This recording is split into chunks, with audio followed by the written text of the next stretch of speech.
கிறிஸ்துவிலே மிகவும் பிரியமானவர்களே, 25/11/2024 உங்களை சந்திப்பதில் மகிழ்ச்சி அடைகிறேன். வாருங்கள், ஒரு நிமிடம் நாம் ஜெபிப்போம். அன்பு தகப்பனே, இன்றைக்கு என்னுடைய பாதுகாப்புக்காக ஜெபிக்கும்படி என் தேவனுடைய சமூகத்தில் வருகிறேன். என் தேவனுடைய நிறைவும் அன்பும் ஆசீர்வாதம் விடுதலும் என்னுடைய வாழ்க்கையிலிருந்து செயல்படும்படி நீ செய்தல்படியாக ஜெபிக்கிறேன். எல்லா பொல்லாப்பு நாசமாசம் விலைக்கு நீங்கள் பாதுகாத்துக் கொள்ளுங்க.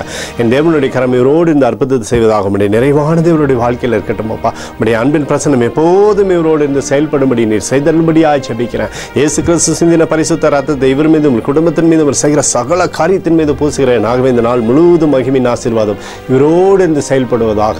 சங்கீதம் 138:7 நான் துன்பத்தின் நடுவில் நடந்தாலும் நீர் என்னை உயிர்ப்பிப்பீர் என்று சொல்லி எழுதப்பட்டிருக்கூடிய வார்த்தையின்படி ஆண்டவரே, நீர் இவருக்கு சமாதானத்தின் தேவனா எப்போதும் இவரோடு இருந்து சமாதானத்தையும் சந்தோஷத்தையும் கிருபையும் அளித்தரணும். இயேசுவின் நாமத்திலே ஒப்புக்கொண்டு ஜெபிக்கிறேன் நல்ல பிதாவே, ஆமேன். பிரியமான ஜெப பங்காளரே, ஒரு நிமிடம் நம்ம இந்திய தேசத்திற்காகவும் ஜெபிப்போம். அன்பு தகப்பனே, 25/11/2024 தேசத்தின் நன்மைக்காய் ஜெபிக்கும்படியாய் உடைய சமூகத்தில் வருகிறேன்ப்பா. இந்திய தேசத்தை நீங்கள் ஆசீர்வதிக்கும்படியாய் ஜெபிக்கிறேன். உடைய கோலும் கைத்தடியும் தேசத்தை தேற்றுவதாக உடைய நிறைவானது தேசத்திலிருந்து செயல்படும்படி நீர் செய்தல்படி ஜெபிக்கிறேன். உடைய மகிமைக்குள்ளாக தேசத்தை மூடி மறைத்து கொள்ளுங்கப்பா. தேவ சமாதானமும் சந்தோஷம் விடுதலையும் எப்போதும் தேசத்திலிருந்து செயல்படும்படி நீர் செய்தல்படியாய் ஜெபிக்கிறேன். எங்களுக்காக அடித்து நொறுக்கப்பட்டிருக்கூடிய இயேசு கிறிஸ்துவும் அவர் சிந்தின வெளியேறப்பட்ட ரத்தத்தை வைத்து ஒப்புக் கொடுக்கிறோம்.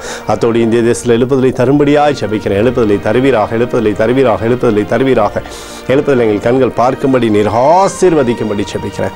நேற்றும் இன்றும் என்று மாறாதவராகிய இயேசுவின் நாமத்திலே ஒப்புக்கொண்டு ஜெபிக்கிறேன் நல்ல பிதாவே, ஆமேன். பிரியமான ஜெப பங்காளரே, ஆண்டவர் நம்மளுடைய ஜெபத்தை கேட்டிருக்கிறார். இந்த நாள் முழுவதும் கர்த்தராகிய இயேசு கிறிஸ்துக்குள் நீங்கள் வளரும்படி உங்களை வாழ்த்தி ஆசீர்வதிக்கிறேன். ஆமேன்.